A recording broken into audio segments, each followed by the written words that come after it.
Hi friends, কেমন আছো সবাই? আজ আমরা দেখব কিভাবে পদ্মের দানা থেকে চারা তৈরি করা হয়। প্রথমে আমরা এই দানাটিকে মুখটি ঘষে এই ছোট্ট জলের পাত্রের মধ্যে রেখে দেবো। দেখবেন 5 দিনের মাথায় সুন্দর এরকম ফরকি হয়ে গাছটি আস্তে আস্তে বাড়বে। রেখে দেবেন আরও 1 সপ্তাহ, দেখবেন ডালটি একটু বড় হয়ে গেছে এবং সুন্দর করে পাতার ফরকি বেরিয়েছে এবং আস্তে আস্তে আমাদের ছোটো ছোটো দেখবেন শিকড়ও গজাতে আরম্ভ করবে।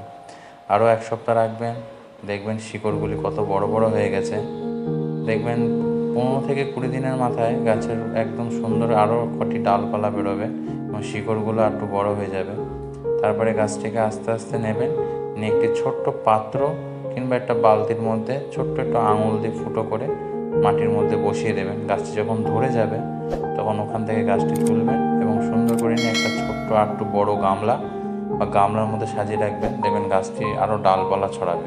আমি ওইভাবে একটি বড় গামলার মধ্যে বসিয়েছি, দেখবেন কি সুন্দর। হ্যাঁ, এই গামলাটির মধ্যে আমরা রেখেছি। দেখবেন আর রাখার পরে মাসখানেকের মধ্যে কি সুন্দর আরও ছোটো ফরকি বেরিয়েছে এবং সেখান থেকে পরে তুলে আর বড় জায়গা আমি বসিয়েছি।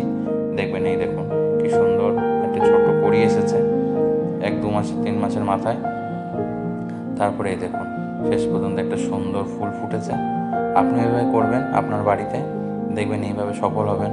দেখুন কি সুন্দর লাগছে পদ্ম ফুলটি। আপনি আপনার বাড়িতে এভাবে সুন্দর করে বসাবেন আর যেভাবে বললাম ওইভাবে করবেন, দেখবেন আপনাদের